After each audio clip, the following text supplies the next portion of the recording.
The conference room on the 42nd floor of Hanul Tower fell completely silent. 12 men in expensive suits sat frozen around the polished mahogany table, none daring to breathe too loudly. Outside, through floor-to-ceiling windows, Seoul's skyline glittered in the evening light, beautiful, distant, uncaring. Cha Min-woo stood with his back to them all, hands clasped behind him as he gazed out at the city. His reflection in the glass was perfect, tailored black suit, broad shoulders, the kind of stillness that only comes from absolute control. When he finally turned to face the room, his expression was terrifyingly calm. He reached into his jacket and removed a photograph. Placed it on the table. Slid it forward with one finger.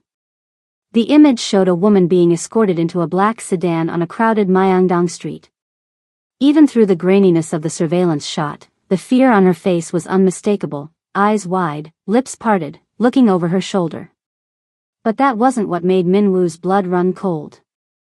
It was the man standing behind her, smiling directly at the camera. A man Min-woo had watched die 3 years ago. "Someone in this room knows where she is," Min-woo said, his voice soft but carrying to every corner. No one moved. No one spoke. "Mavis Tate," he continued, placing both hands flat on the table. "She has worked in my household for 11 months. She knows my schedule. My preferences. My family." His eyes moved from face to face. 3 days ago, she disappeared. No notice. No call. Nothing. One of the younger executives, Park Jin-ho, newly promoted, still learning the boundaries, cleared his throat nervously. "Sir, with respect, she's just a housekeeper. Perhaps she simply quit." The temperature in the room seemed to drop 10 degrees. Min-woo's eyes shifted to the man who spoke. He didn't raise his voice. He didn't need to. "Just a housekeeper," he repeated softly. "Is that what you think?" Park went pale and stopped talking. "Now, I know what you're thinking. Why would the most powerful man in Seoul tear the city apart for a housekeeper? Trust me, I'm getting there. But this story? It's about to take turns you won't see coming. If you're into stories about secrets, unexpected connections, and dangerous games, you're definitely in the right place. Go ahead and smash that subscribe button and let me know in the comments where you're watching from. Because what happens next? You don't want to miss a single second.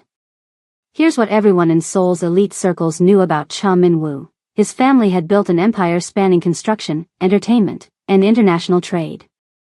On paper, he was a legitimate businessman. But whispers followed him everywhere, rumors of connections to organizations that operated in shadows, of debts collected in ways that never involved courts or lawyers. People called him the gentleman behind his back. Not because he was kind. Because he never raised his voice, even when destroying someone's entire life. At 34, Min-woo carried himself with the kind of presence that made powerful men shrink. Sharp jawline. Cold, calculating eyes. Always impeccably dressed, not a single detail out of place. But it wasn't his wealth or his looks that made him dangerous. It was his patience. The way he could wait, and watch, and remember everything. 3 years ago, his wife Eun-ji had died in what was officially called an accident. A car crash on a rainy night. He'd never accepted that explanation, but he'd never spoken publicly about his doubts either. What everyone did know was that after her death, he'd retreated further into himself, becoming something colder, harder. The only soft spot in his armor was Soo-yeon. His 10-year-old daughter who, since her mother's passing, had barely spoken a complete sentence to anyone. The bright, chatty child she'd once been had vanished, replaced by a ghost-like girl who moved silently through the vast Cha estate. Min-woo had hired and fired 7 housekeepers in the span of 2 years. None could handle the pressure, the demanding father, the silent child, the heaviness that seemed to permeate the mansion's walls. Then Mavis Tate arrived. She came on a rainy Tuesday morning, 11 months before her disappearance. The exclusive neighborhood of Pyeongchang-dong, nestled against Bukhansan Mountain, housed diplomats, celebrities, and old money families who valued privacy above everything. She was 29, tall, with warm brown skin and natural hair she kept in neat twists. When Mrs. O, the elderly head housekeeper, opened the door, she found a woman standing perfectly straight despite the heavy rain, a single suitcase at her feet. "Miss Tate?" Mrs. O had asked, squinting through her glasses. "Yes. I'm expected." Her voice was clear, with the slightest hint of a Southern American accent. There was something in her eyes that seemed older than her years. Something watchful. Something careful. The agency had described her as discreet, professional, and fluent in English, the perfect candidate to manage a household with an international businessman and his American-educated daughter. What they didn't say, what nobody knew then, was that Mavis Tate was running from something. That she'd been running for years. That Seoul was just the latest stop in a journey that had taken her across continents, always looking over her shoulder, always ready to disappear again. A hospitality management graduate from Spelman College, one of America's most prestigious historically black colleges, working as a housekeeper halfway around the world. It didn't make sense. Not unless you knew what, or who, she was hiding from. Her first meeting with Min-woo had been brief, cold, transactional. He'd barely looked up from his documents when Mrs. O brought her to his study. "My daughter needs structure, not sympathy," he'd said. Previous staff made the mistake of trying to be her friend. They were terminated. "Do your job, Miss Tate. Nothing more." "Understood, sir," she'd replied, voice steady. He'd finally glanced up then, something flickering in his expression, surprise, perhaps, that she hadn't flinched. Most people flinched around him. "You may go," he dismissed her. What Min-woo didn't expect, what no one could have predicted, was how quickly things would change after that. How Mavis Tate would transform not just his daughter, but his entire world. And now she was gone. The day Mavis Tate disappeared, she didn't just vanish from the Cha estate. She vanished from existence. No note. No call. No trace. And when Min-woo finally discovered why, it would change everything he thought he knew, about her, about his enemies, and about himself. But we're getting ahead of ourselves. Let's start where it really began. The day she met the little girl who would change her life. 11 months earlier. Rain fell in heavy sheets, turning Seoul's mountain-nestled neighborhood of Pyeongchang-dong into a blur of grays and greens. The taxi rolled to a stop at a pair of imposing black gates, and Mavis Tate stared through the rain-streaked window at what would be her new home. The Cha estate loomed ahead like something torn from an architectural magazine, clean modern lines blending with traditional Korean elements. 3 stories of glass, stone, and wood perched on the hillside, partially hidden behind perfectly manicured pine trees. Money lived here. Old money. The kind that didn't need to shout. "This is it?" the driver asked, squinting through the downpour. "Yes," Mavis replied, fishing in her wallet for Korean won. She was still getting used to the currency, the different sizes and colors. "Thank you." As she stepped out, the rain immediately soaked into her coat. She pulled her single suitcase from the trunk, just one, medium-sized. Mavis Tate traveled light. Always had. There were reasons for that, reasons she didn't discuss. The intercom beside the gate buzzed when she pressed it, and a woman's voice answered in Korean. Mavis responded in careful, practiced phrases she'd memorized on the flight over. The gates slid open without further question. The smell hit her first, rain on expensive stone, the earthy scent of wet pine, something floral from gardens hidden from view. Her shoes crunched on the gravel path as she wheeled her suitcase behind her, water streaming from the handle onto her already damp fingers. By the time she reached the massive wooden front doors, her hair was dripping, little rivers running down her neck. The doors looked ancient, heavy, hand-carved with subtle patterns, the kind designed to make visitors feel small before they even entered. The right door opened before she could knock. A small, elderly Korean woman stood in the entryway, back perfectly straight despite her age, silver hair pulled into a tight bun. Her expression was neither welcoming nor hostile, simply assessing. "Miss Tate?" she asked, squinting through wire-rimmed glasses. Yes. I'm expected. Mavis kept her voice steady, professional, with just the slightest hint of her Atlanta accent peeking through. I am Mrs. O.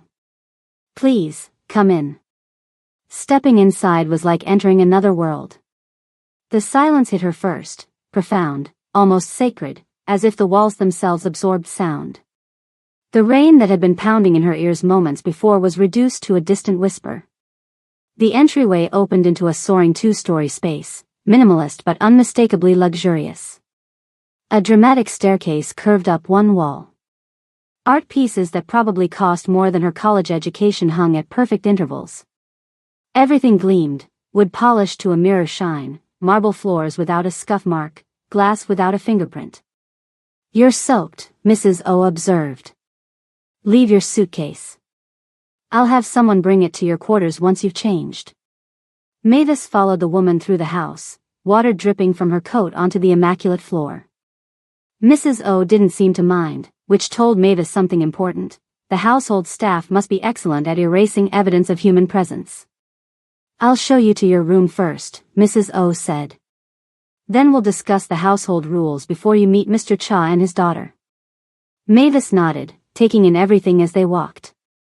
Security cameras positioned discreetly in corners. The weight of the interior doors, reinforced, though designed not to look it. Windows with a particular thickness to the glass. The multiple exit routes. She catalogued it all automatically, a habit formed from years of needing to know exactly how to leave any space she entered. The staff wing is here, Mrs. O explained, leading her down a hallway that branched off from the main house. Your room is at the end. Private bathroom attached.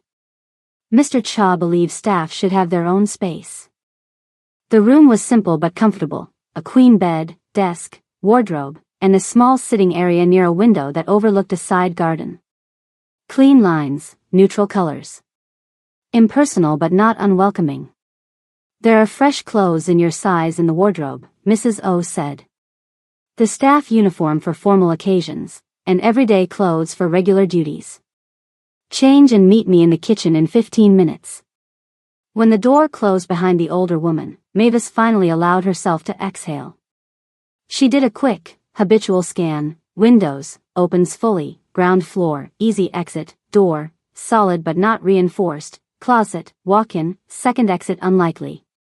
The assessment took seconds, unconscious after years of practice. She changed quickly, hanging her wet clothes in the bathroom. The provided everyday clothes were simple but obviously expensive: black pants, a crisp white button-down, comfortable shoes. All perfectly her size, as promised. 15 minutes later, she found the kitchen, a gleaming space of stainless steel and warm wood that somehow managed to look both professional and unused. Mrs. O was waiting, hands folded at a small table in the corner. She gestured for Mavis to sit. Tea, she offered, already pouring from a small ceramic pot. Thank you. The woman studied her over the rim of her cup. I'll be direct, Miss Tate. This position is challenging. The last 3 housekeepers lasted less than 2 months each. The child is difficult. Mavis sipped her tea, letting the warmth spread through her chest. Difficult how? She doesn't speak. Not since her mother died 3 years ago. At least, not more than a word or two when absolutely necessary. She doesn't engage. Doesn't follow instructions willingly. The previous staff found it frustrating. I see. Mr. Cha is equally demanding, though in different ways. He values privacy, efficiency, and silence. The house runs on precise schedules. Deviation is not tolerated. Something in Mavis's expression must have shifted, because Mrs. O leaned forward slightly. If you wish to reconsider, now would be the time. The agency can place you elsewhere. Mavis met the older woman's eyes directly. I don't scare easily, Mrs. O. A flicker of something, surprise, maybe respect, crossed the housekeeper's face. Well. That's good, I suppose. Now, let me show you the rest of the house before you meet them. The tour took nearly an hour. The Cha estate was even larger than it appeared from outside. 5 bedrooms in the main house, a separate office wing, formal and informal dining rooms, a library, a music room with a grand piano no one played anymore, and gardens that wrapped around the property like a protective embrace. Mrs. O pointed out which spaces were Mavis's responsibility, primarily Soo-Yun's areas and the main living spaces, and which belonged to other staff, the kitchens, Mr. Cha's private wing. This is Mr. Cha's study, Mrs. O explained, gesturing to a door at the end of the office wing. It's always locked when he's not in residence. No one enters without his explicit permission.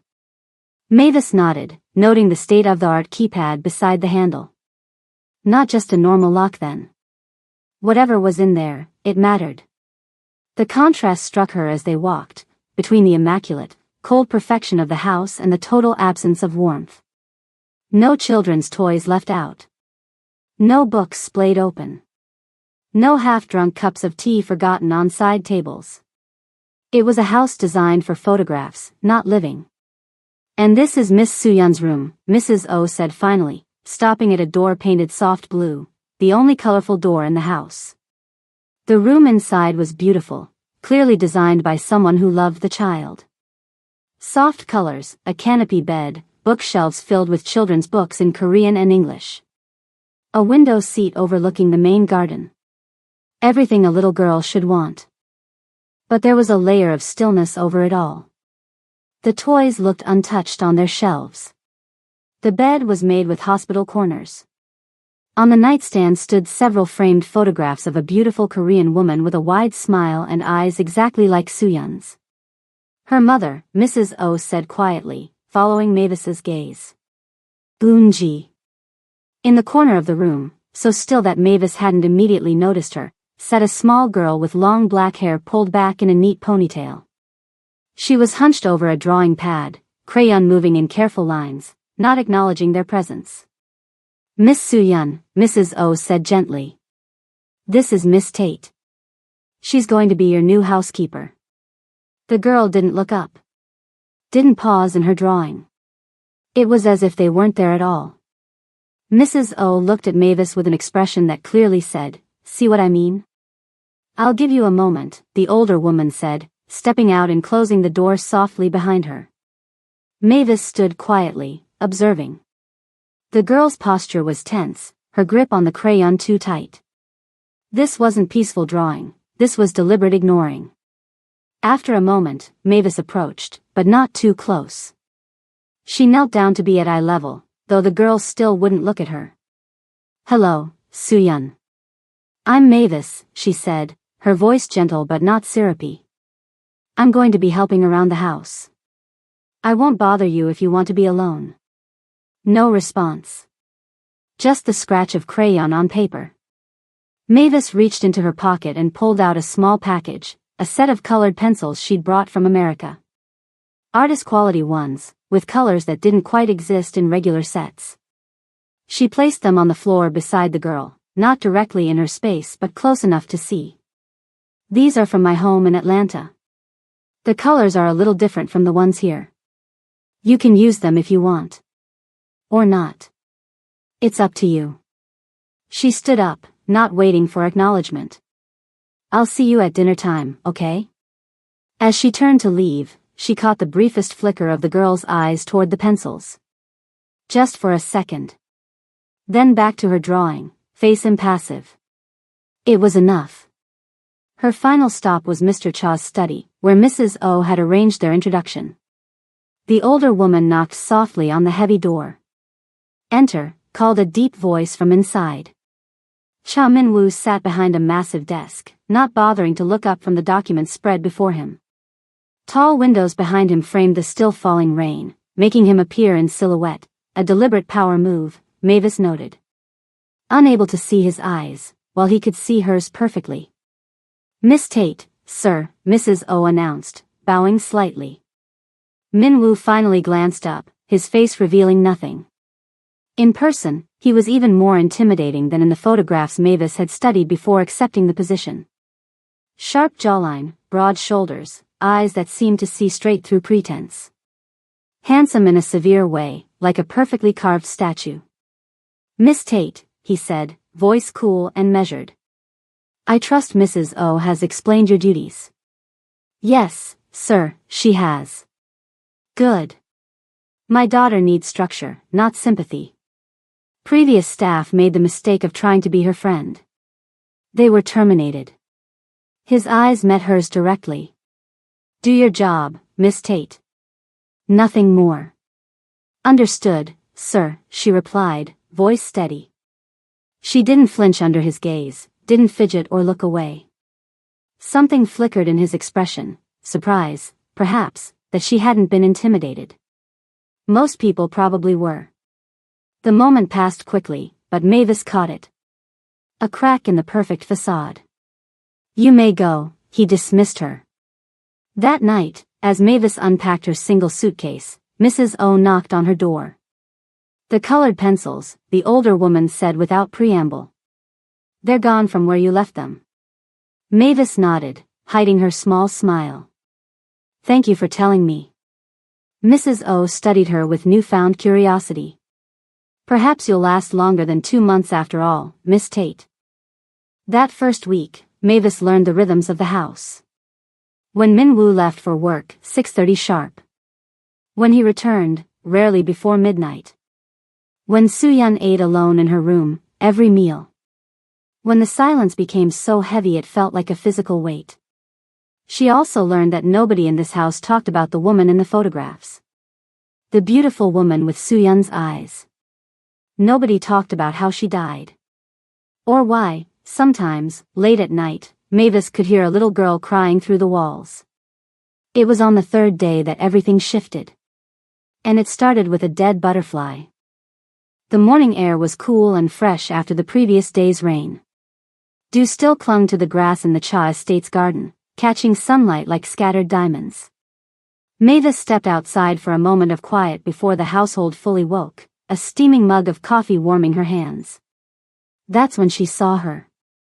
Soo-yeon sitting alone on a stone bench near the flower beds, her small back perfectly straight, head bent over something in her hands. She was so still she might have been part of the garden itself. Mavis paused, considering whether to retreat and give the child privacy. But something about the girl's posture, the slight curve of her shoulders, the tension in her neck, spoke of a sadness too heavy for such small shoulders. She approached slowly, footsteps deliberate enough to announce her presence without startling the girl. Soo-yeon didn't look up, didn't acknowledge her. Her entire focus was on what she held in her palm. A butterfly. Blue and black wings spread open but perfectly still. Dead. Mavis stopped a respectful distance away. Good morning, Soo-yeon. The girl didn't respond, didn't look up. She just kept staring at the butterfly, as if waiting for it to suddenly flutter its wings and fly away. Any other adult might have immediately told her to wash her hands. Might have launched into an explanation about the circle of life or heaven for butterflies. Might have tried to distract her with breakfast or school preparations. Mavis did none of those things. Instead, she simply sat down beside her on the cold stone bench. Said nothing. Just existed in the same space, sharing the moment. The silence stretched between them. Not uncomfortable. Just there, like the morning mist that still hung over the distant parts of the garden. 1 minute passed. Then 2. The girl's thumb moved slightly, gently touching the edge of the butterfly's wing. It won't wake up, Soo-yeon finally whispered, her voice so soft it barely disturbed the air. Mavis felt her heart catch. The first words the child had spoken to anyone in months. She didn't rush to fill the space with chatter or celebration. Instead, she matched the girl's tone. No, she agreed gently. It won't. Another long silence. A bird called somewhere in the distance. But we can remember it was here, Mavis added. Soo-yeon finally looked up at her, dark eyes serious in her small face. Something passed between them, understanding, perhaps. Recognition of a shared language that didn't require many words. How? The girl asked.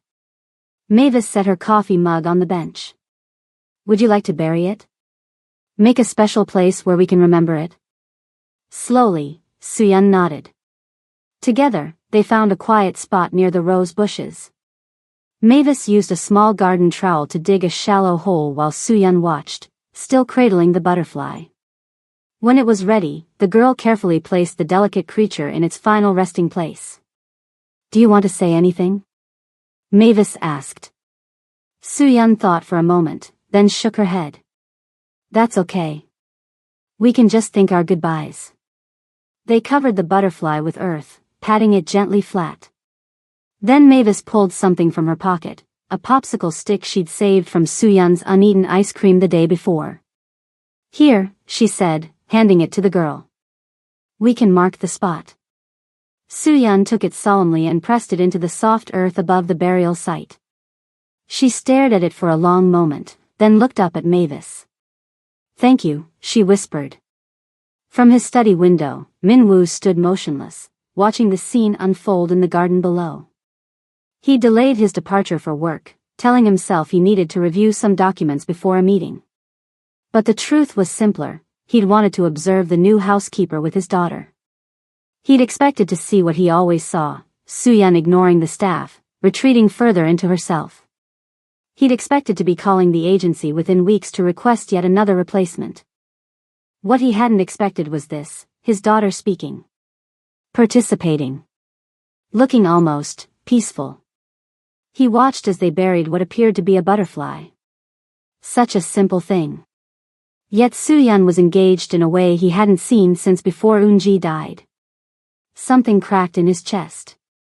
An emotion he'd been carefully suppressing for 3 years. A hope so painful he barely allowed himself to acknowledge it. Minwoo stepped back from the window before they could notice him watching. His throat felt tight. He straightened his tie, gathered his briefcase, and left for work without saying anything to anyone. But that night, he came home 2 hours earlier than usual.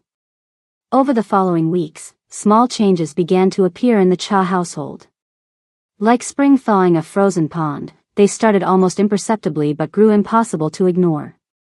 Suyun began eating breakfast in the kitchen instead of alone in her room. At first, she would just sit silently, eating whatever Mavis prepared. But by the 3rd morning, she asked for banana slices on her pancakes. By the end of the week, she was helping to mix the batter. Her questions came slowly at first, brief and cautious, as if testing whether it was safe to be curious again. "What's Atlanta like?" "Hot in the summer," Mavis told her, slicing fruit for a snack. "But beautiful. Lots of trees. They call it the city in a forest. Do you miss it?" Mavis considered this carefully. "I miss parts of it. The food. The music. Some people. But not everything." "What's your favorite color?" "Deep purple. Like eggplants. Or the sky just after sunset." "Mine is blue," Suyun offered. "Like butterfly wings." And there it was, a reference to their shared secret, the butterfly burial that had somehow opened a door neither had expected. The first time Suyun laughed, Mavis almost dropped the book she was reading. They were sitting on the window seat in the girl's room, looking at pictures of strange animals.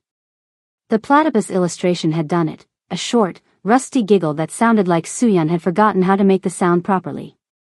It was the most beautiful thing Mavis had heard in years. Minwoo noticed the changes. How could he not? His silent house was developing a pulse again.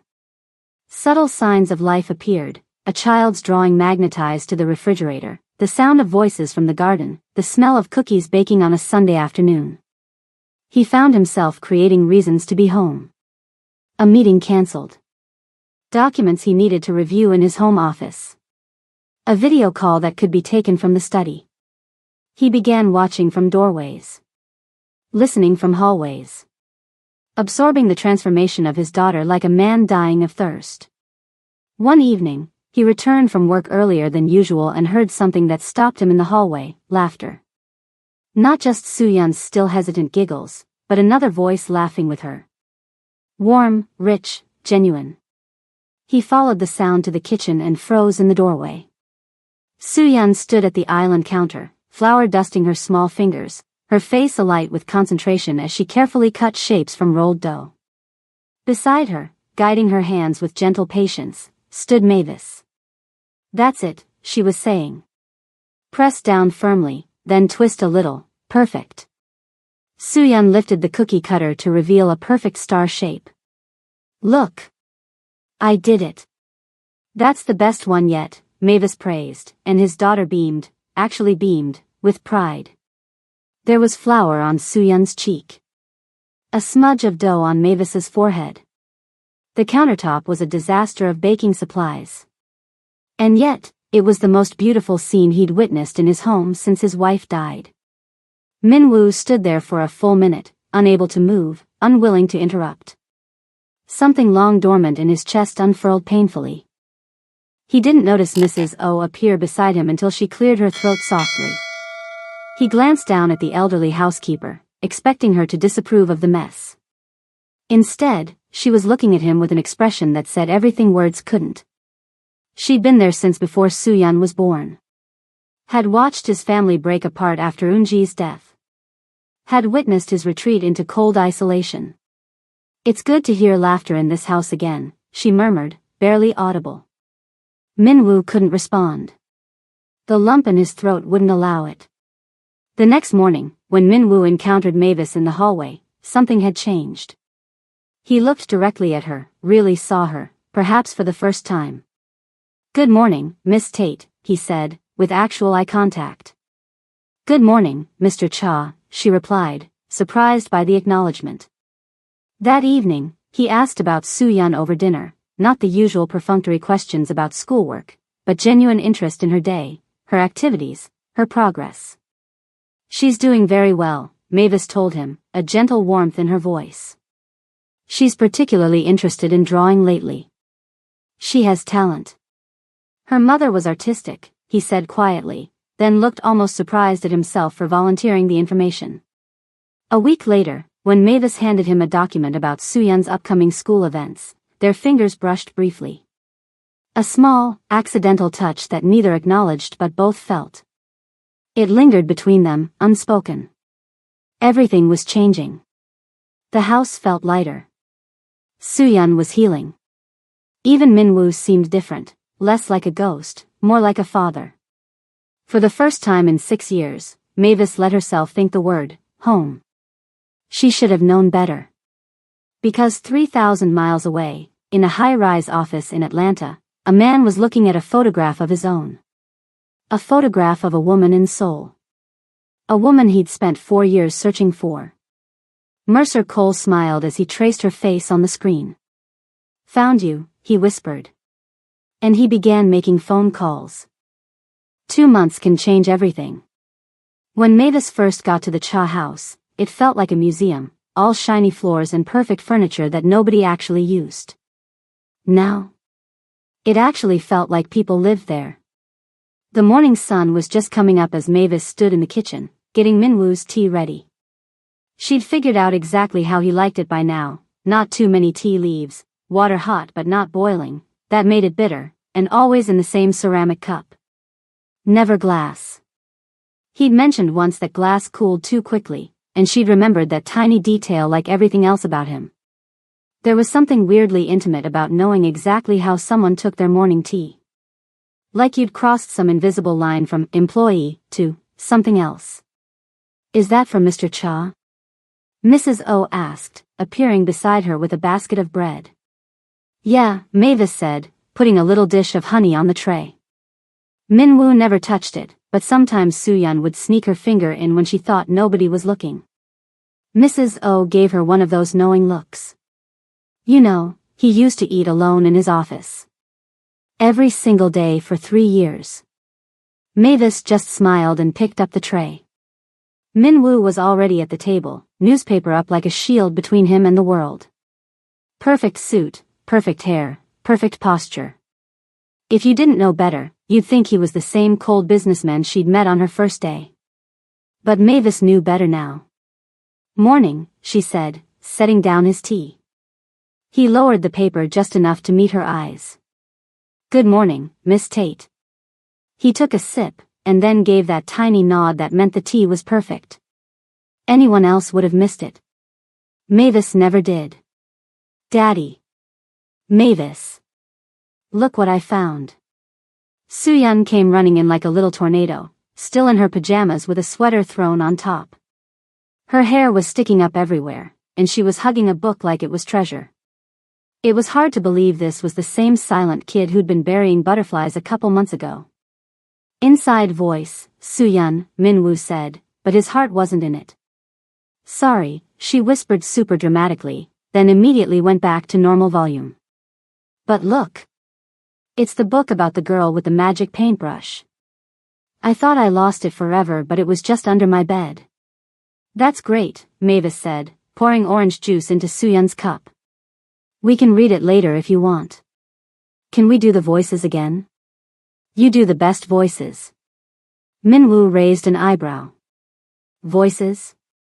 Mavis felt her cheeks get warm. Sometimes when we read, we kind of act out the parts. She does this awesome dragon voice that goes all growly, Soo-yun demonstrated, making her voice super deep. And the princess voice that's like this. She switched to a high-pitched sing-songy voice. I had no idea Miss Tate was so theatrical, Min-woo said, and even though his face stayed serious, Mavis caught that little spark in his eyes. Oh, you should hear her do the evil stepmother, Soo-yun kept going, completely oblivious to the look passing between the adults. She's really good at being mean, in the story, I mean. She's not mean for real. Good to know, Min-woo said, and this time the corner of his mouth definitely twitched up. Mavis busied herself straightening things that didn't need straightening. I think your dad's trying to read his paper, Soo-yun. He's not really reading, the little girl said, mouth full of toast. He's watching us and pretending to read. He always does that. Min-woo actually coughed, caught off guard, and Mavis had to bite her lip to stop from laughing. From the doorway, Mrs. O made a weird snorting sound like she was trying not to laugh too. Eat your breakfast, Min-woo said, disappearing behind his newspaper again. But Mavis noticed the paper never turned a page the whole time Soo-yun chatted about school and her friend's new cat. The library became Mavis's favorite spot in the house. During the day, everyone used it, staff cleaning, Soo-yun sprawled on the floor with picture books, sometimes Min-woo grabbing a business book. But after 9, when the kitchen was clean and Soo-yun was in bed, it became Mavis's private world. It was the only room that felt actually warm, not just temperature-wise. Tonight she was curled up in the corner of the big leather couch, Korean textbook on her lap, whispering words to herself. "Annyeonghaseyo," she said slowly, breaking it into pieces. Yo. Not quite right, a voice said from the door. Mavis jumped, almost dropping her book. Min-woo was leaning against the doorframe, no jacket, tie loosened, looking way less like a CEO and more like a regular person. The warm light made him seem younger somehow. I didn't hear you come in, she said, sitting up straighter. Most people don't. He stepped into the room and went to the bookshelves like he belonged there. You're swallowing the middle part. Try again. She felt weirdly self-conscious now. Annyeonghaseyo. Better, he nodded. But let the young part breathe more. Like this, Annyeonghaseyo. He showed her, and she found herself watching his mouth maybe a little more closely than she needed to. Annyeonghaseyo, she repeated, and it sounded way better. Much better. He pulled a book from the shelf, running his thumb along the spine. Korean's not an easy language to learn. I like challenges, she said. Easy gets boring. Something flickered across his face, like he recognized that feeling. He sat down in the armchair near her. Not too close, not too far.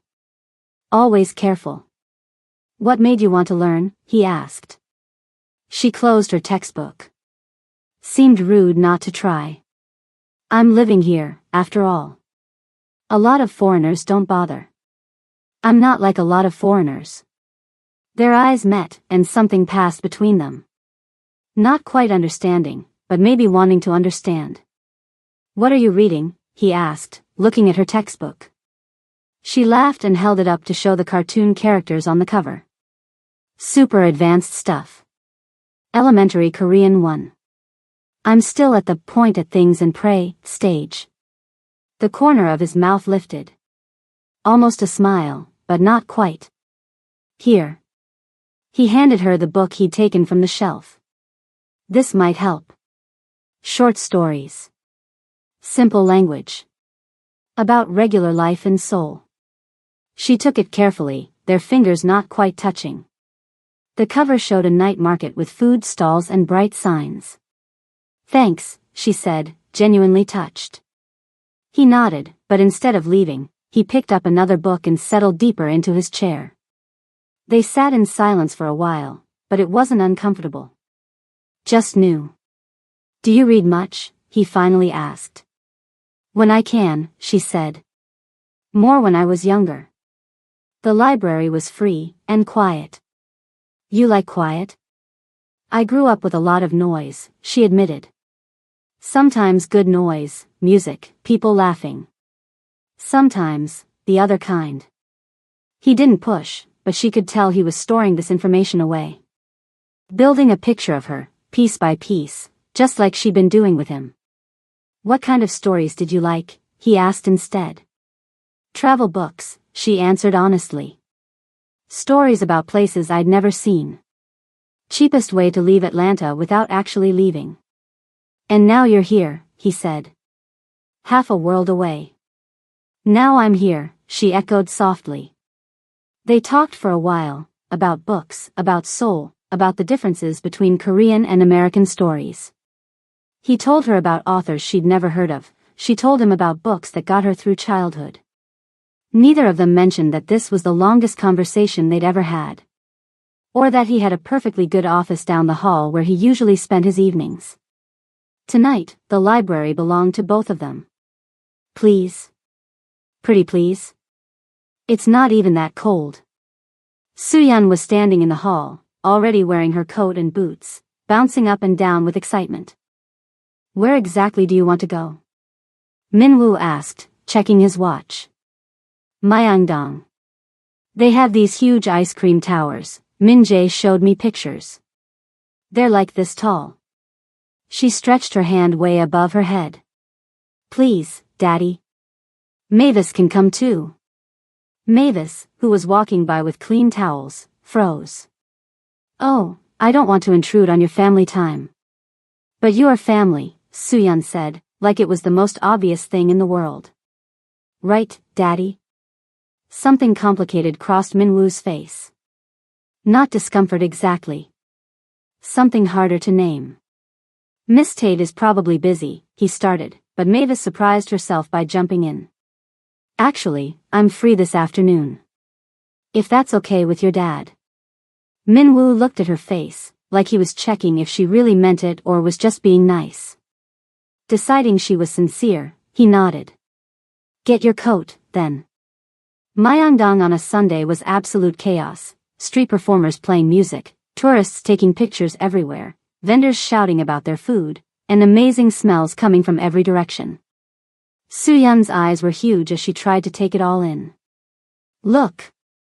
They're putting sauce on the fries like that, she pointed at a vendor doing perfect spirals of sauce. And there. That lady has rainbow hair. Min-woo kept a protective hand on her shoulder. Stay close, he reminded her. It's crowded. For a guy who ran boardrooms and navigated Seoul's cutthroat business world, he looked weirdly out of place here in the middle of normal weekend shoppers. He'd dressed down, jeans and a simple jacket, sunglasses hiding his eyes, but still had that watchful energy that made him stand out. Over there, Mavis pointed, spotting what they came for. I think that's the ice cream place. They got in line, watching people walk away with impossibly tall swirls of soft serve balanced on cones. Soo-yeon could barely contain herself. I want strawberry. Or maybe chocolate. Or maybe both. One flavor, Min-woo said firmly. Those things look unstable enough already.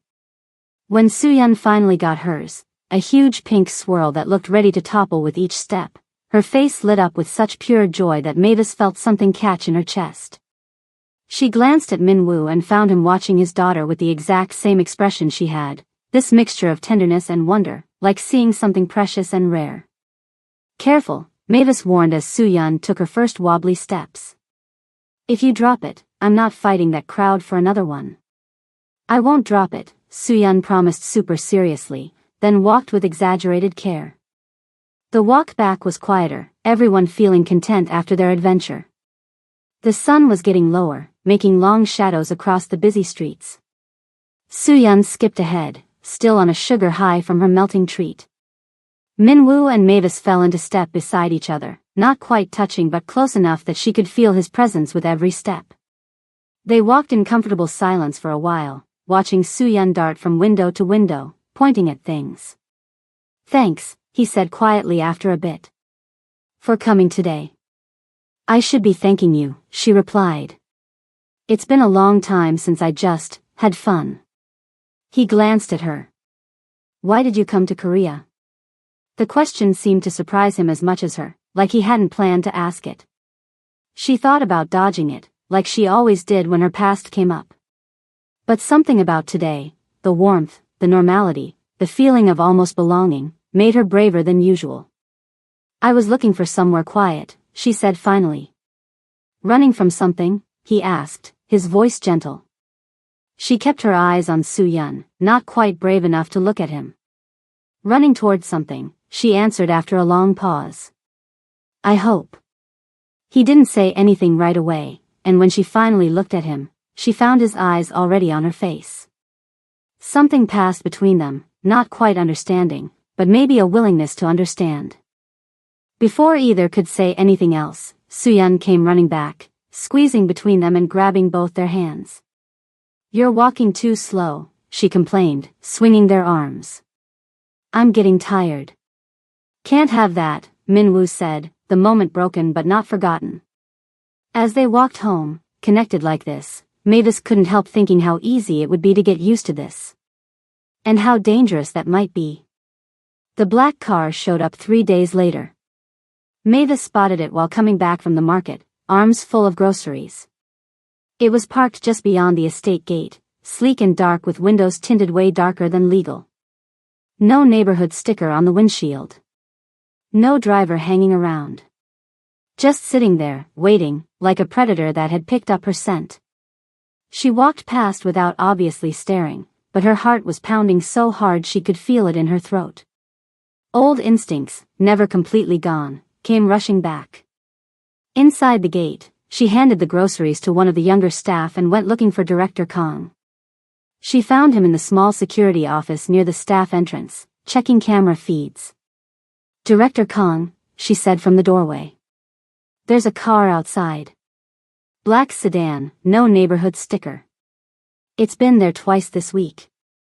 He turned right away, giving her his full attention. Unlike some staff who'd been suspicious of her at first, the foreign woman in their Korean household, Kong had always treated her with respect.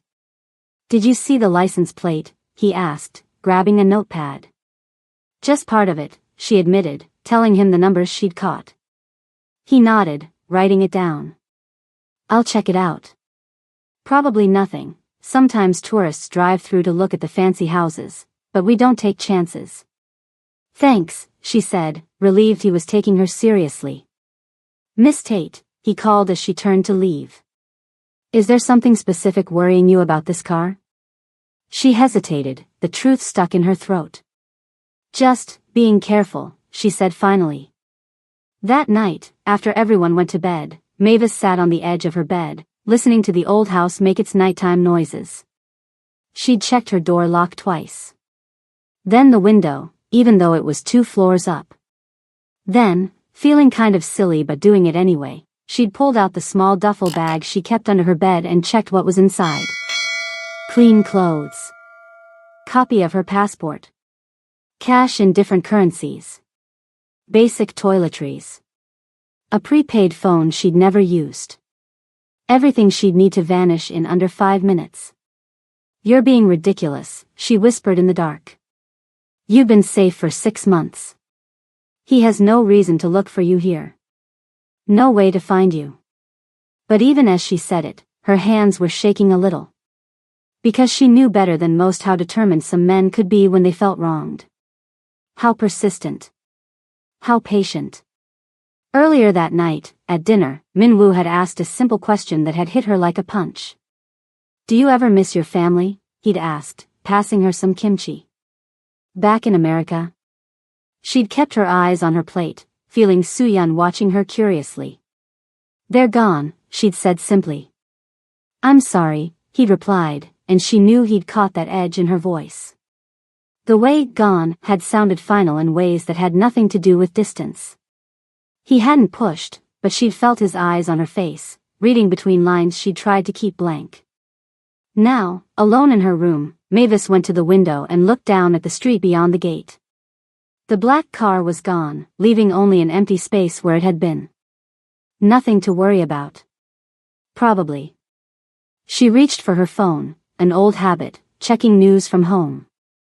She'd almost broken herself of it over the months.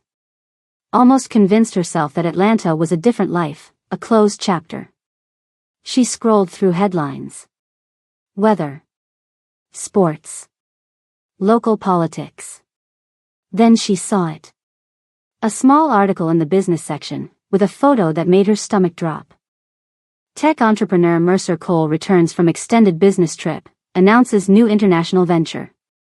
The phone slipped from her fingers and bounced on the bed. Mercer Cole. The name she'd tried so hard to forget. The man whose career she'd nearly ruined when she'd finally spoken up. The man whose family had paid to make her go away rather than face a scandal. The man who had promised, in his perfectly pleasant voice, that he would see her again someday. And now he was back. Starting something international. Moving. Looking. Mavis hugged herself, suddenly cold despite the warm room. The safe little world she'd built over the past 6 months, the breakfasts with Soo-yeon, the quiet evenings in the library, the way Min-woo had started to look at her when he thought she wouldn't notice, all of it felt suddenly so fragile. Like butterfly wings. Beautiful. Delicate. And so easy to break. Something was wrong. Min-woo felt at the moment his driver pulled through the gates of the estate.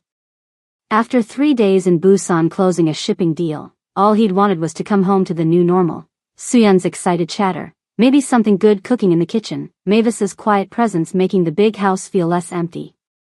Instead, the house sat silent. No lights in the windows where they should be. No movement behind the curtains. Wait here, he told his driver, grabbing his overnight bag. The front door opened before he reached it. Mrs. O stood in the entryway, her usual perfect posture slightly stooped. Her eyes were red-rimmed, hands twisting a handkerchief. Min-woo stopped cold. In 15 years, he'd never seen Mrs. O cry. Not even when his wife died. Where is everyone? He asked, setting down his bag. Mrs. O took a deep breath.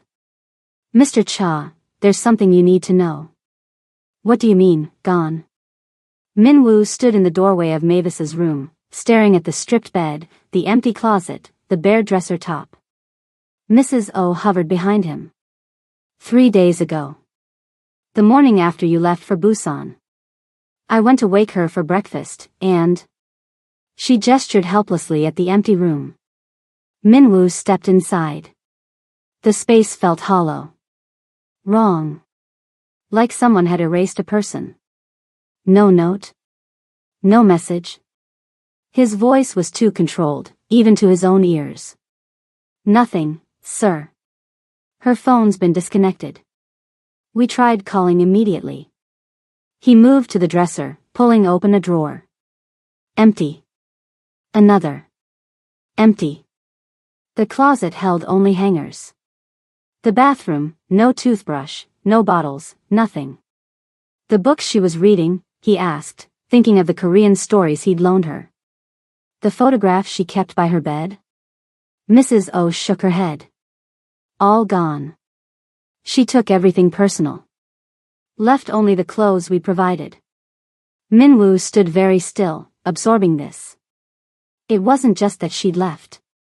It was how thoroughly she'd erased herself. Like she'd never been here at all. "And Soo-yeon?" he asked, his chest tight. Mrs. O's face crumpled slightly. "She hasn't spoken since. Not a word to anyone. 3 months of progress. Gone in an instant. Where is she now?" "In her room. She won't come out for meals. We've been bringing trays, but..." Mrs. O trailed off. Min-woo nodded once, then headed down the hall, his footsteps echoing too loudly in the quiet house. Soo-yeon's room was dark except for a small night light. She sat on the floor by her bed, surrounded by papers, colored pencils scattered around her. She didn't look up when he entered. "Soo-yeon?" He kept his voice gentle, kneeling beside her. She didn't respond, just kept coloring, harsh, angry strokes across the paper. "I just got home," he said. "I heard about Mavis." "Nothing. Sometimes people have to leave suddenly," he tried, the words sounding hollow even to himself. "Sometimes there are reasons they can't explain." She promised. The whisper was so faint he almost missed it. Soo-yeon still wouldn't look at him, but tears had started rolling down her cheeks. "What did she promise, sweetheart?" "She promised she wouldn't leave me." Soo-yeon's little voice cracked. "Like Mom did." Min-woo felt something sharp twist in his chest. He reached out, hesitating just a moment before pulling his daughter against him.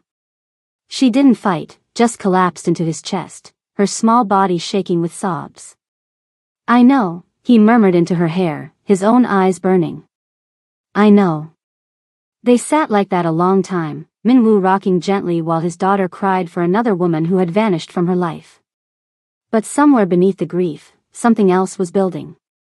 Something cold and focused. Because this didn't make sense. None of it made sense. "I want everything," Min-woo told Director Kang later that night in his study. "Airlines. Immigration. Hospitals. Banks. Security cameras. I want to know where she went." Kang nodded, taking notes. "Sir, with respect, people leave jobs all the time. Even without notice." Min-woo gave him a look that made the security chief fall silent. "Not like this," Min-woo said flatly. "Not her." "Yes, sir." Kang knew better than to argue. "I'll put our people on it right away." For the next 24 hours, Min-woo barely slept. He moved between checking on Soo-yeon and working the phones, calling in favors, pushing his contacts for information. Nothing came back. No airplane tickets. No border crossings. No hospital admissions. No large bank withdrawals. It was like Mavis Tate had evaporated. On the second night, just after midnight, Director Kang returned. His face told Min-woo he'd found something. "The car she mentioned," Kang said without preamble. "The black sedan she was worried about. I ran the partial plate she gave me. It was a rental. Paid in cash through a shell company." Min-woo leaned forward. And I pulled security footage from the neighborhood, from the days before she left." Kang hesitated. "Sir, I don't think she left voluntarily." Min-woo went very still. "Show me." Kang opened his laptop, pulled up a file. "This is from a convenience store camera in Myeongdong, 2 days ago." The footage was grainy but clear enough. Mavis walking down a crowded sidewalk, shopping bag in hand. She looked over her shoulder once, twice. Her body language screamed fear. A black sedan pulled up alongside her. 2 men got out, well-dressed, efficient movements. They spoke to her briefly. She didn't run. Didn't scream. Just glanced around once more, then got into the car. "Freeze it," Min-woo said suddenly. Kang paused the video. "Go back 5 seconds, there." The frame showed the car door open, Mavis about to step in. But it was the figure standing by the car that Min-woo was staring at. A man in an expensive suit, watching calmly, smiling slightly, looking directly at the camera as if he knew someone would be watching this footage later. Looking directly at Minwoo. Minwoo stared at that face for a long time.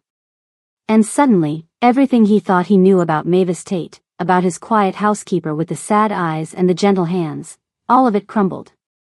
Because he recognized that face. He recognized that smile. And what it meant changed everything. Okay, if you're as hooked as I am right now, do me a quick favor, hit that subscribe button if you haven't already. I know, but seriously, this story is about to go places you won't expect.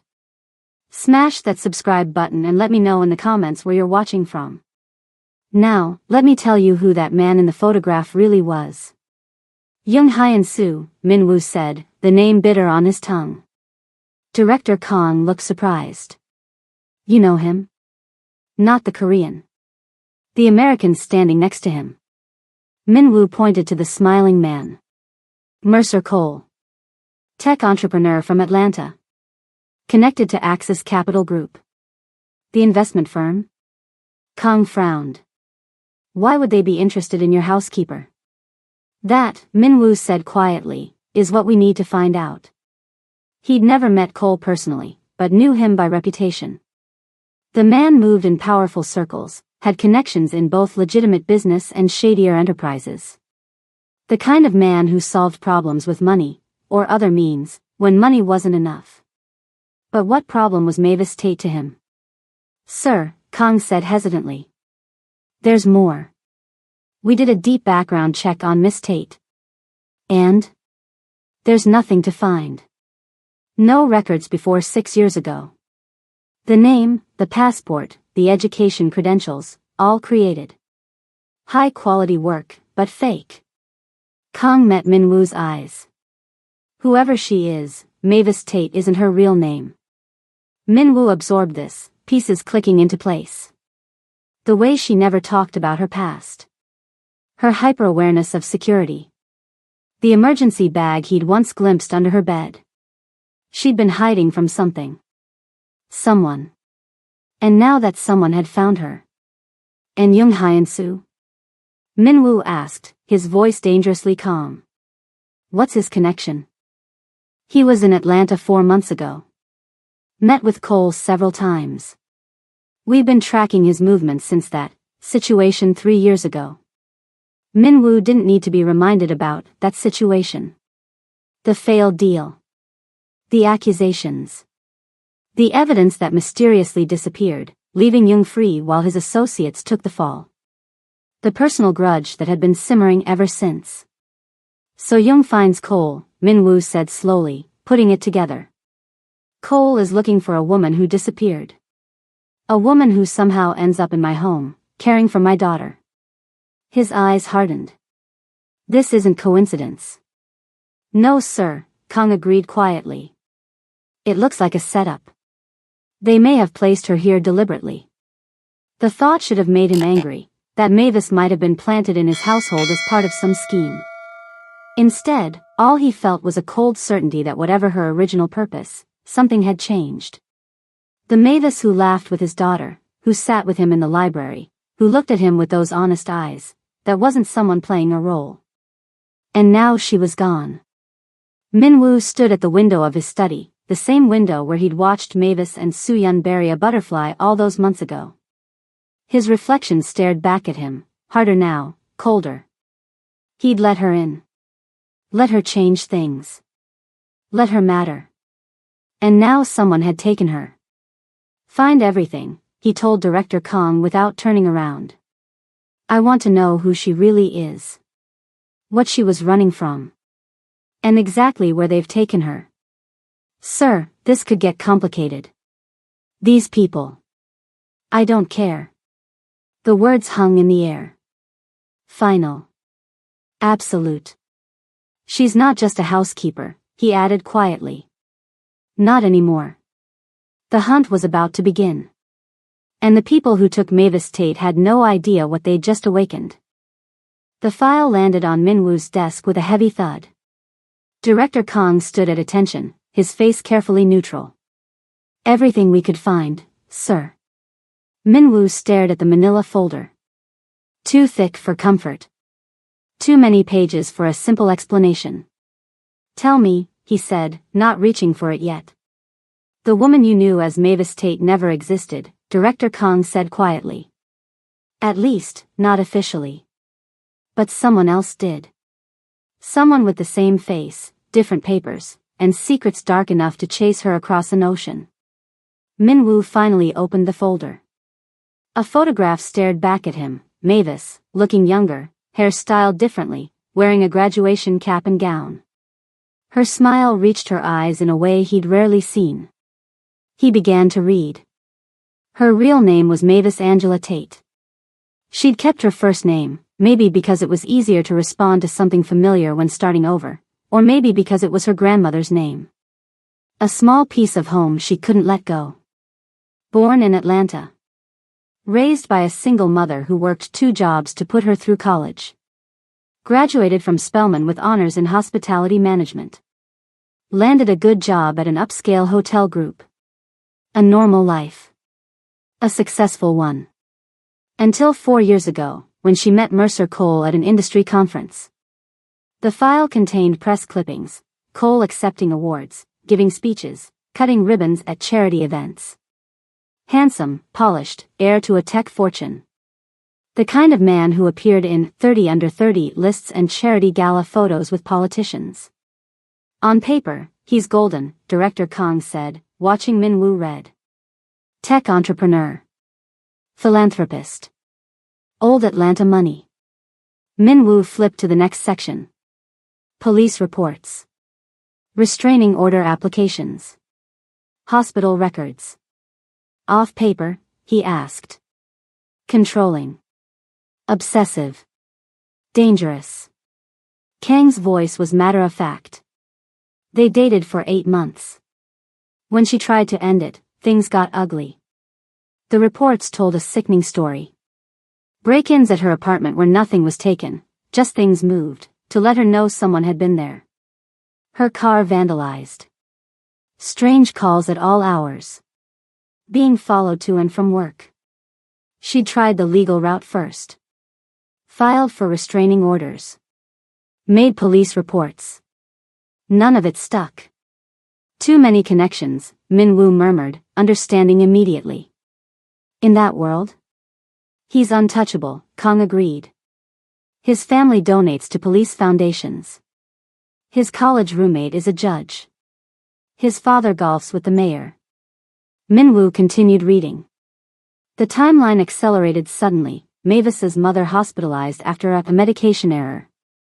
Unexpected complications. Death 3 days later. An accident, Director Kong said, the word hollow.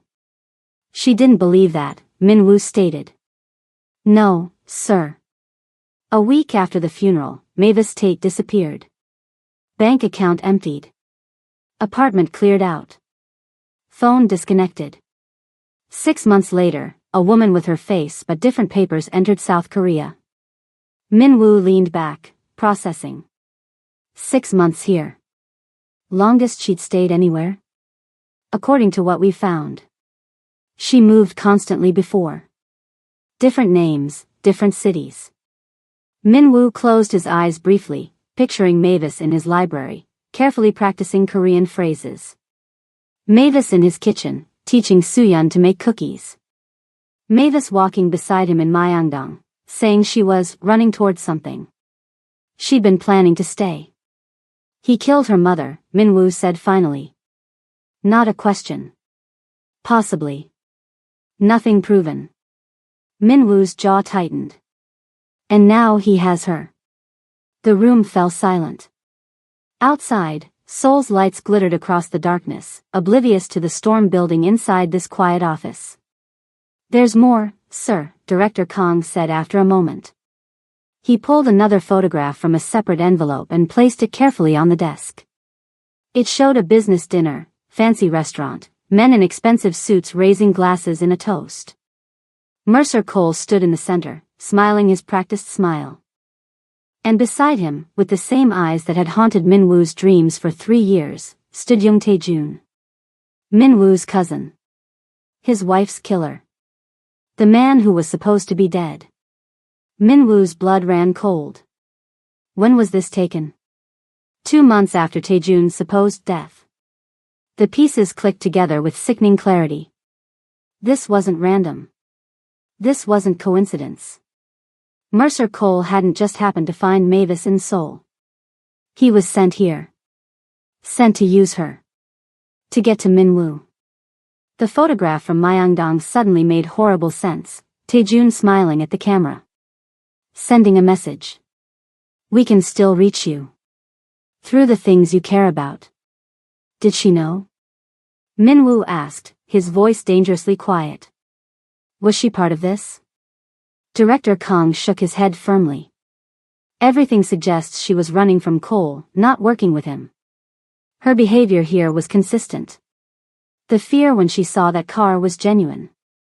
But they placed her here deliberately, Minwoo pressed. In my home. With my daughter. It appears so. Kang hesitated. But whatever their initial plan was, I believe something changed. Minwoo knew what he meant. He'd seen it himself, the way Mavis cared for Soo-yeon, her genuine efforts to build a life here. If she'd been planted as some sort of spy or tool against him, she'd failed spectacularly. Instead of gathering intelligence or gaining leverage, she'd rebuilt what was broken in his household. Made his daughter speak again. Made him feel things he thought had died with his wife. And now they'd taken her. The timing isn't accidental either, Kang added. The Incheon port contract finalizes next week. It would give you control over shipping lanes Young Taejun has been trying to access for years. Minwoo nodded slowly. The business reason made sense. The shipping contract was valuable, worth billions over time. But this wasn't really about business. The staged photograph, the way they'd taken Mavis right under his nose, this was personal. Taejun wanted him to know who was in control. Minwoo sat back in his chair, pieces connecting in his mind like a puzzle he'd been trying to solve for 3 years. His wife's death. The accident that wasn't an accident. Taejun's disappearance. The body that was never confirmed. And now Mavis. The woman who'd brought light back into his home. The woman who'd made his daughter smile again. The woman he'd been too afraid to admit he cared for. They'd taken her to hurt him.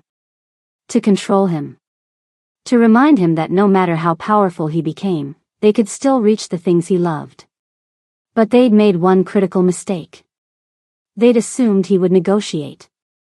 Minwoo picked up his phone and made a call. Get me everything on Young Taejun. Every location. Every contact. Every weakness. He paused, looking at the photograph of Mavis one more time. And prepare a team. We're going hunting. The warehouse smelled of rust and seawater. Mavis sat in a plain metal chair, hands folded in her lap. Not tied. Not chained. That wasn't Mercer's style. He preferred the illusion of civility. The room they'd put her in had once been an office, desk pushed against the wall, a single window with dusty blinds, fluorescent lights buzzing overhead. They'd brought her here after the car ride, blindfolded at first, though she'd pieced together enough to know they were in Incheon. The distant sound of shipping containers being loaded, the particular salt-heavy air. She'd worked in enough ports to recognize the sounds. The door opened. Mercer Cole stepped in, looking exactly as she remembered. Perfectly tailored suit, expertly styled hair, that smile that never quite reached his eyes. He carried 2 paper coffee cups. I brought you something, he said, setting one cup in front of her. Americano. Still your favorite? She didn't touch it. Didn't answer. He sighed, taking the chair across from her. All you had to do was come home, Mavis.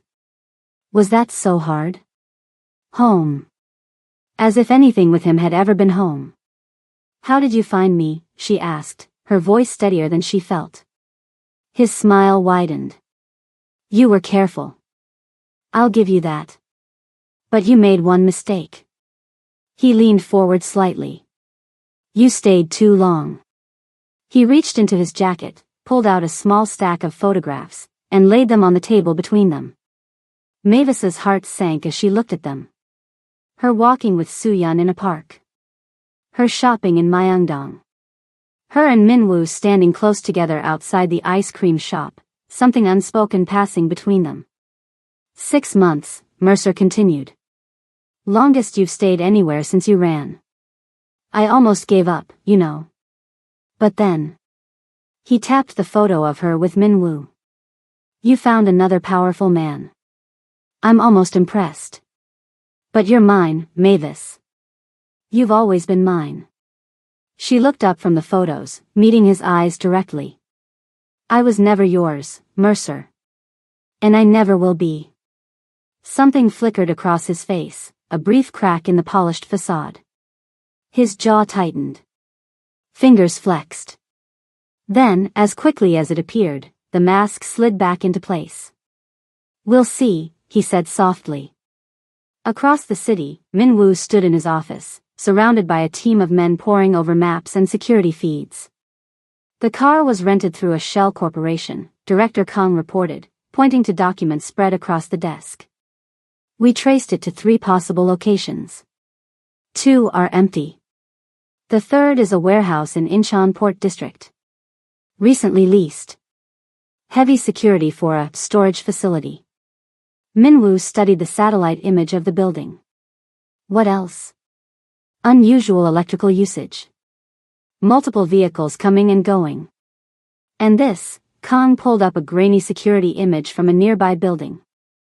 2 men who match our targets, entering yesterday evening. The photo showed Mercer Cole, dressed impeccably as always. Beside him, partially turned away but unmistakable to Min-woo, Young Tae-jun. That's them, Min-woo said quietly. That's where they're holding her. Sir. Director Kang hesitated. This feels like a trap. They must know we'd trace them. Of course it's a trap. Min-woo's voice was ice cold. They want me to come. That's the point. Then we should. We go tonight, Min-woo cut him off. Prepare the team. I want our best men. Full security protocol. Kang nodded, knowing better than to argue. Yes, sir. As the team dispersed to prepare, Min-woo moved to the window. The city spread below him, lights beginning to flicker on as evening approached. Somewhere out there, Mavis was waiting. Probably afraid. Possibly hurt. Because of him. He pulled out his phone, checked the time. One more thing to do before they left. Why am I really here? Mavis asked after a long silence. Mercer looked up from his phone. I told you. You ran away. I found you. End of story. No. She shook her head. You partnered with someone local. Someone who knew where to look. This isn't just about me. Before Mercer could answer, the door opened again. The man who entered was Korean, around Min-woo's age but leaner, sharper somehow. He wore his expensive suit like armor. His eyes assessed Mavis briefly before dismissing her. Everything's ready, he asked Mercer in English. Right on schedule. Mercer gestured to Mavis. She's been asking questions. Getting curious about why she's here. The man smiled thinly. Americans. Always needing to understand everything. He switched to Korean, clearly assuming she wouldn't understand. My cousin will come for her. He won't be able to help himself. Mavis kept her face neutral, grateful for those months of language study. Cousin? She watched them carefully, piecing together fragments of their conversation. We're sure he's found this location, the Korean man asked, back in English. Already tracking his team's movements, Mercer confirmed. They'll be here tonight. Mavis felt cold dread settle in her stomach. They wanted Min-woo to come.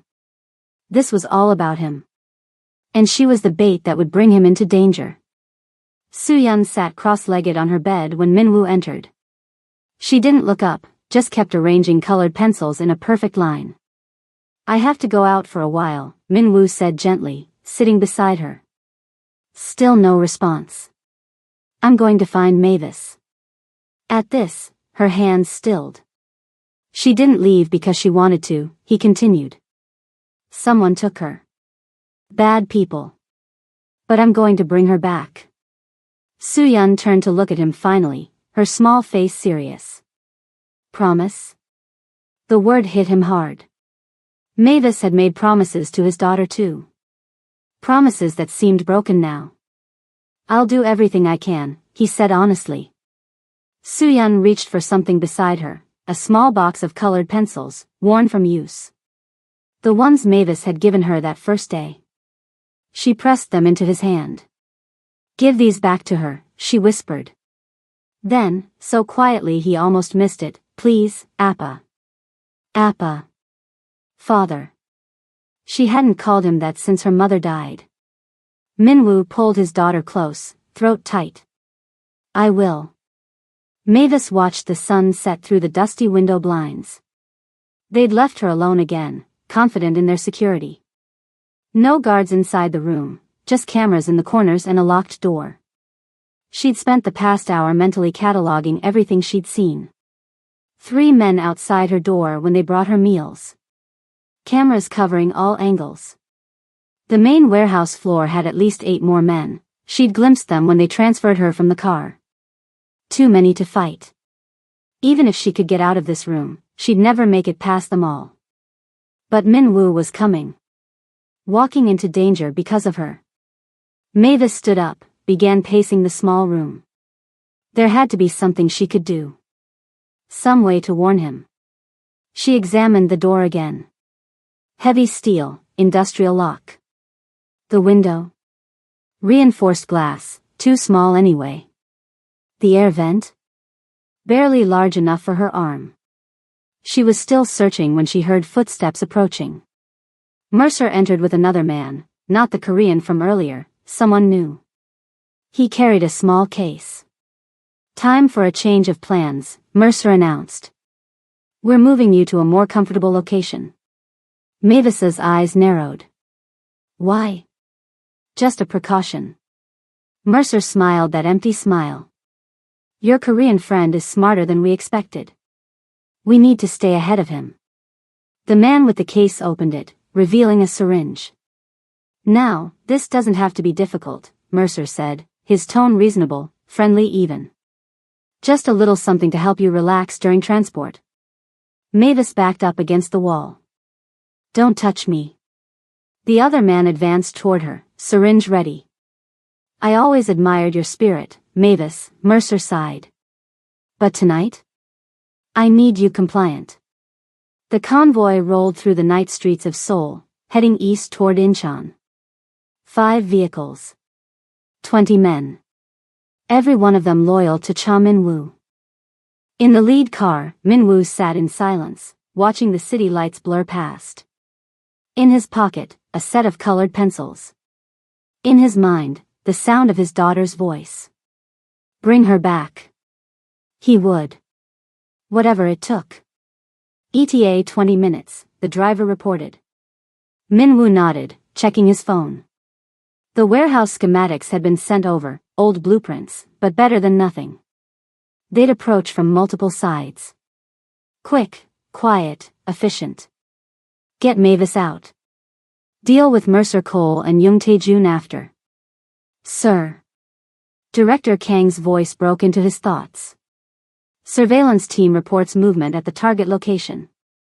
Multiple vehicles leaving the warehouse. Minwoo tensed. Show me. Kang handed him a tablet with a live feed. 3 black SUVs pulling away from the warehouse, heading in different directions. They're splitting up, Minwoo realized. Sir, we have another problem. Kang's voice was tight. Our communications just picked up police chatter. Someone called in an anonymous tip about armed men heading to Incheon Port District. They know we're coming, Minwoo said flatly. What do we do? Minwoo thought quickly, weighing options. Tell teams 2 and 3 to follow those vehicles. We continue to the warehouse. And the police? Avoid them. This needs to stay quiet. Minwoo looked back at the tablet, watching the SUVs disappear in different directions. They're trying to confuse us. Mavis could be in any of those vehicles, or still in the warehouse. As they approached the port district, Director Kang's voice crackled over the radio. "Sir, we have a problem. They know we're coming." Minwoo stared at the dark shapes of shipping containers and warehouses ahead. The trap had been set. The question was, who was really walking into it?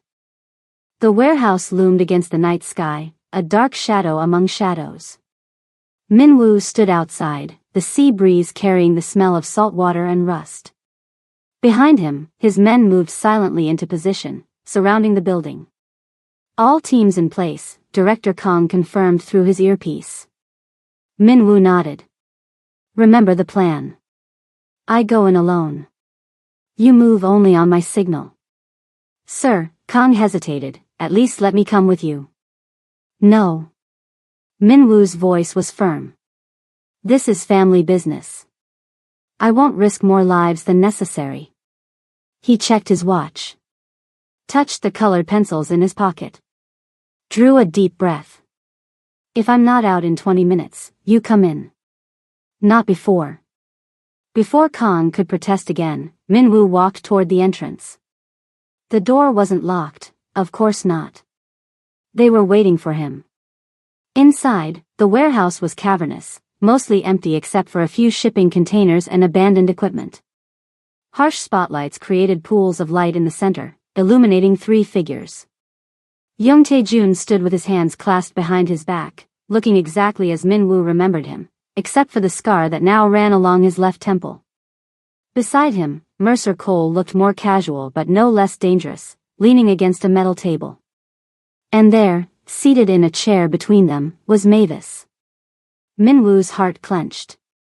Her hands were bound in front of her, and a small bruise darkened her cheekbone, but her eyes were clear and fierce. Unbroken. Right on time, Tae-jun called out as Minwoo approached. "My cousin was always punctual." Minwoo stopped about 10 feet away, keeping all 3 in his line of sight. "It's been a long time, Tae-jun." "Not long enough?"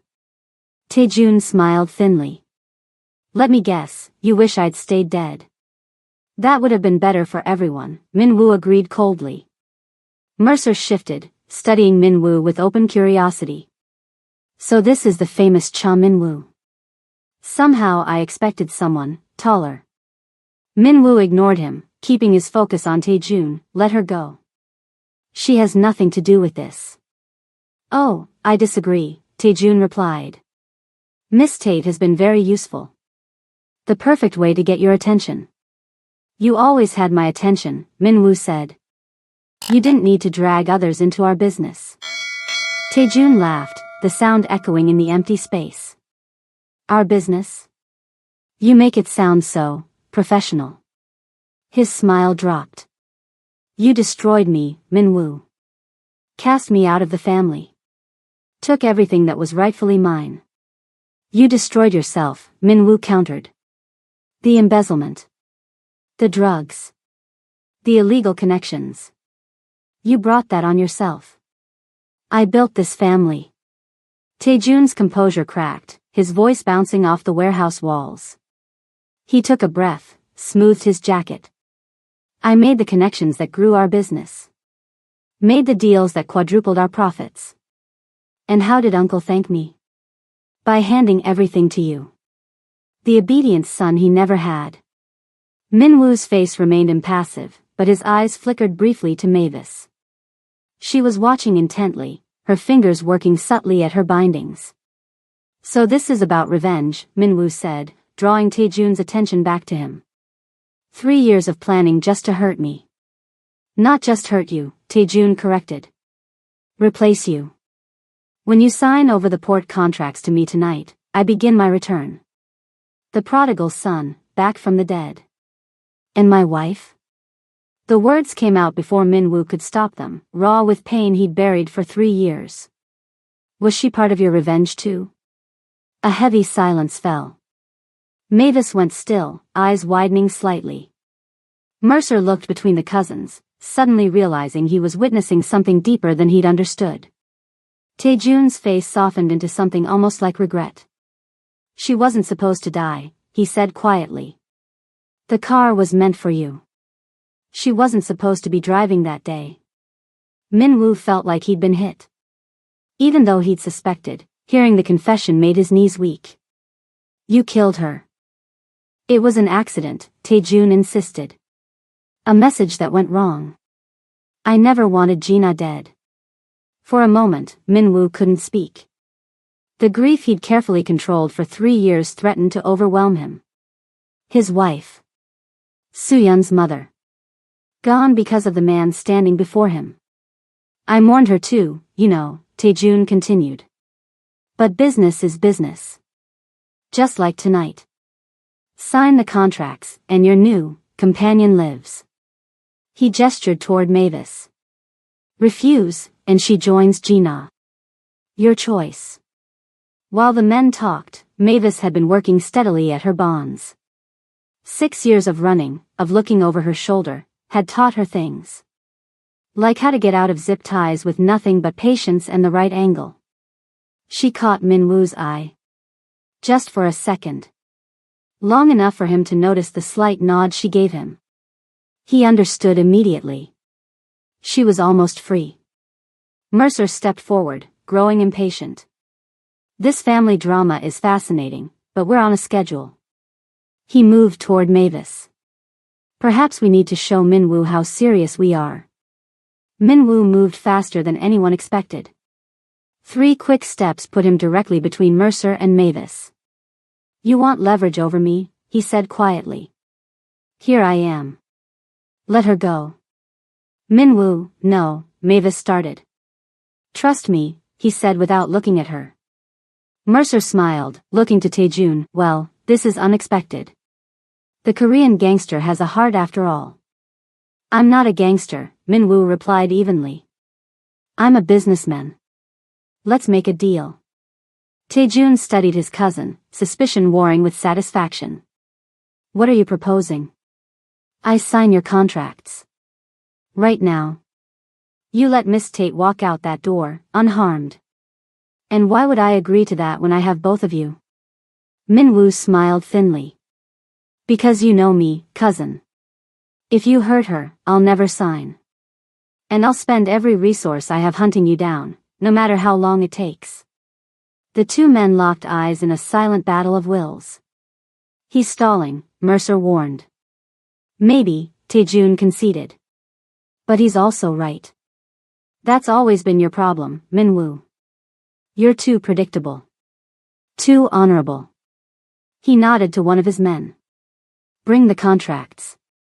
As the man moved toward a briefcase on a nearby table, Min-woo's hand discreetly moved to his ear.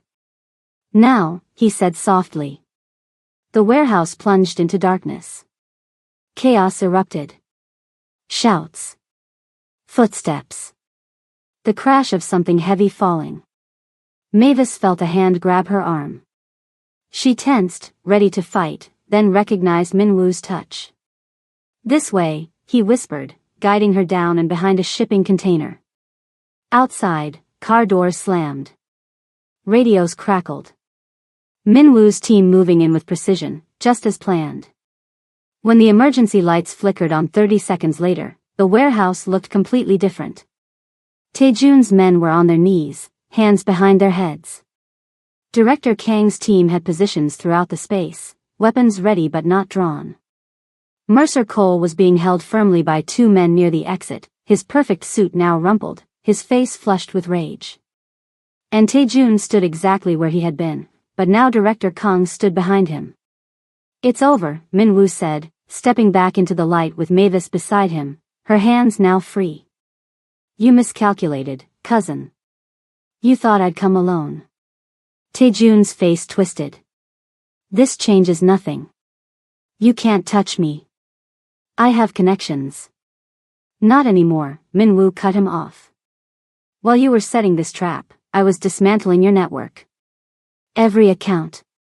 Every ally. Every hiding place. He stepped closer. 3 years was a long time to look for a ghost. I never stopped.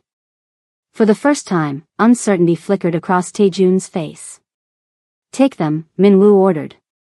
As his men moved to secure the prisoners, Minwoo turned to Mavis. Are you hurt? He asked softly. She shook her head.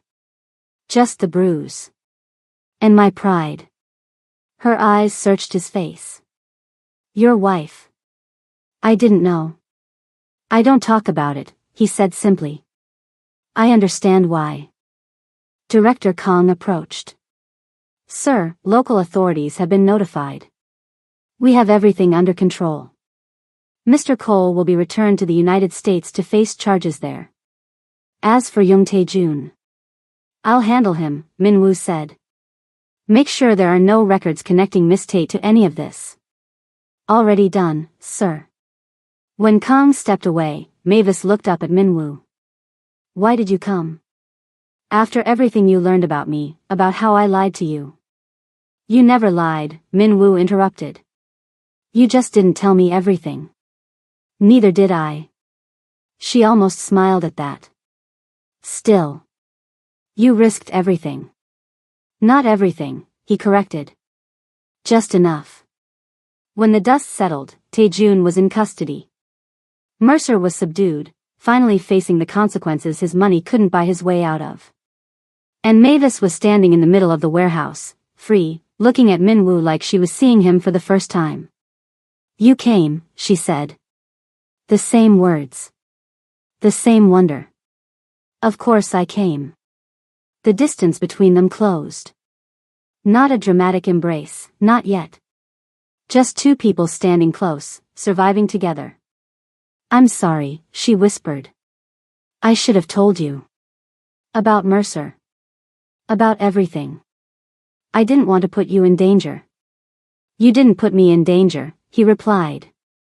They did. And they'll never touch you again. I promise. A promise. Like the one she'd made to Soo-yeon. The one she thought she'd broken. There's a little girl waiting for you, Minwoo added softly. She has something to say. Something about colored pencils. For the first time in days, Mavis smiled. The sun was just rising over Seoul when the car pulled up to the Cha estate. Mavis sat in the back seat, watching the familiar gates through the window. 11 months ago, she'd walked through them for the first time, suitcase in hand, with no idea how this place would change her. Everything looked exactly the same. The manicured lawn. The stone path. The imposing front door.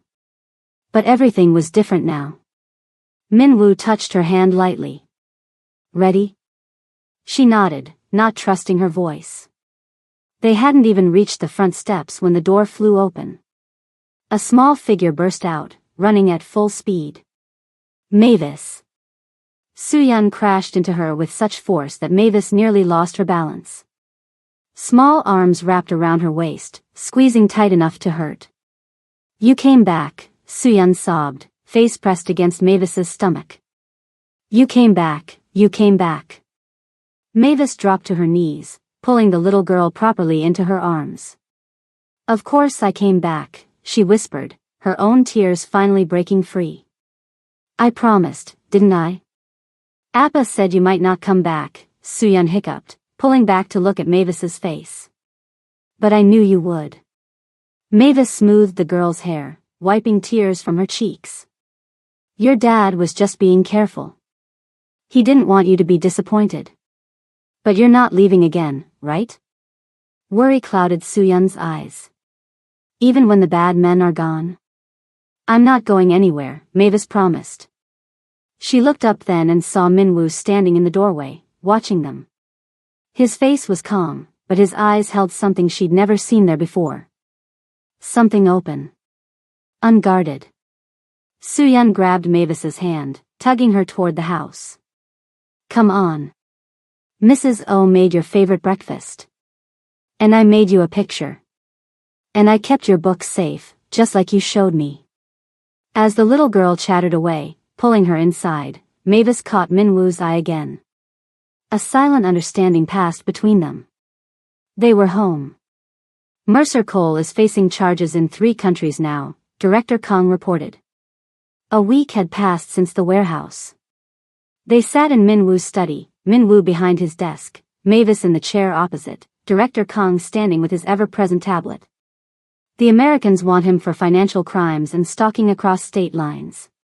Korean authorities have him for kidnapping and corporate espionage. His own board has turned against him. And his family connections? Mavis asked quietly. Not as helpful as they once were, Kong replied. His father publicly disowned him when the evidence became impossible to ignore. It seems Mr. Cole had several other victims who've come forward now that he's in custody. Mavis nodded, absorbing this.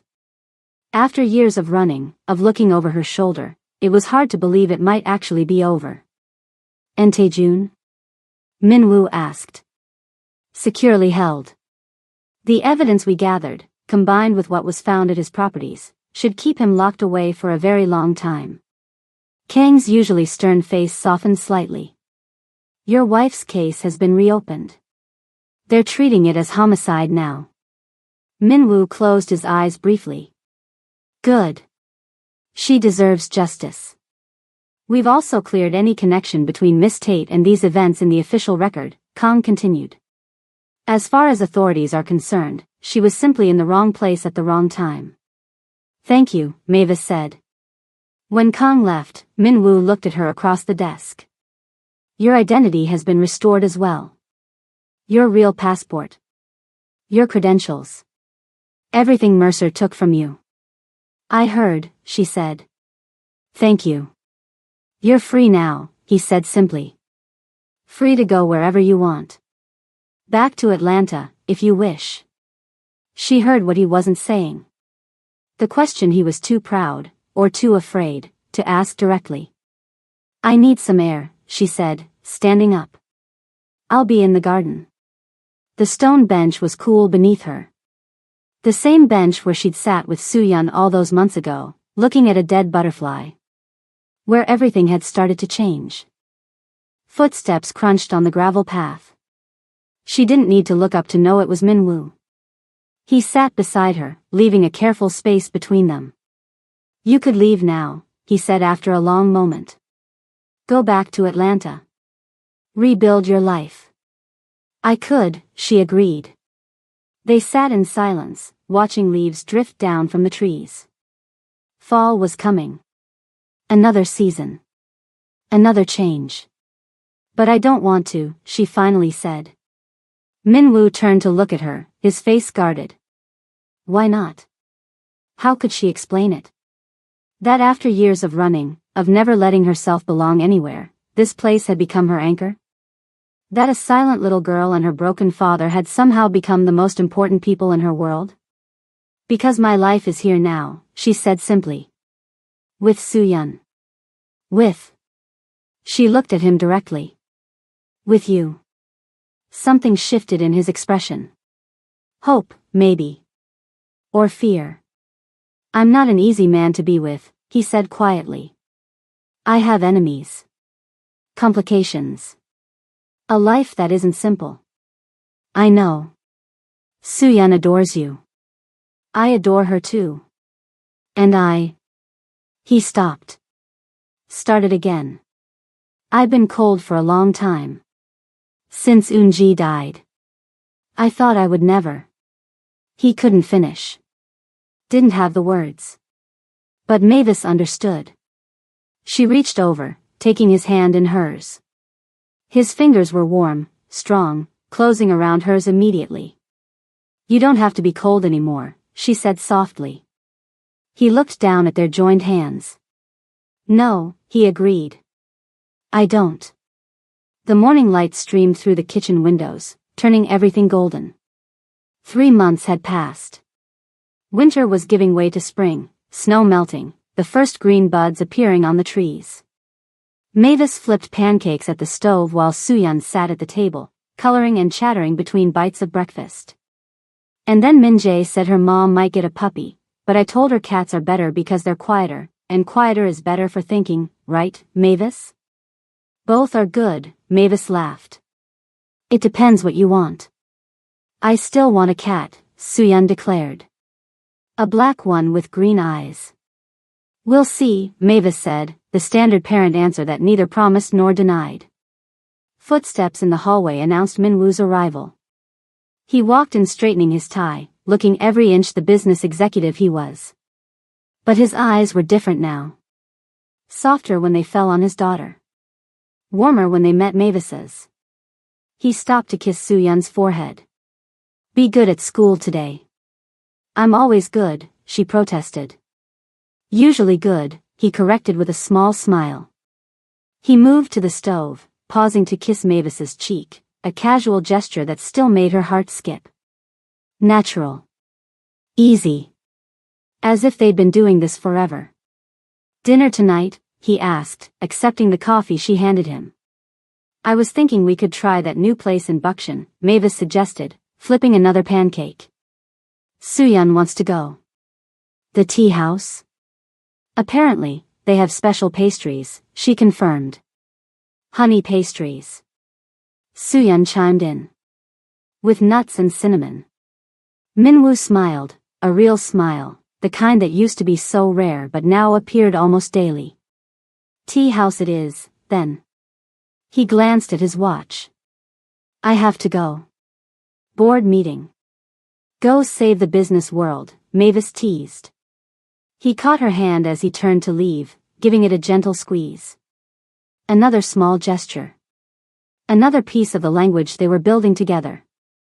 After he left, Soo-yeon looked up from her coloring. Mavis? Are you happy here? The question caught her by surprise. Of course I am. Why do you ask? Soo-yeon shrugged. Sometimes grown-ups say they're happy but they're not really. They just don't want kids to worry. Mavis set down her spatula and came to sit beside the little girl. I am really, truly happy, she said seriously. Happier than I've been in a very long time. Soo-yeon beamed. Good. Because I'm happy too. And I think Appa is happy. He smiles a lot more now. I've noticed that, Mavis agreed. He smiles because of you, Soo-yeon said with the simple certainty of childhood. Then she went back to her coloring, subject closed.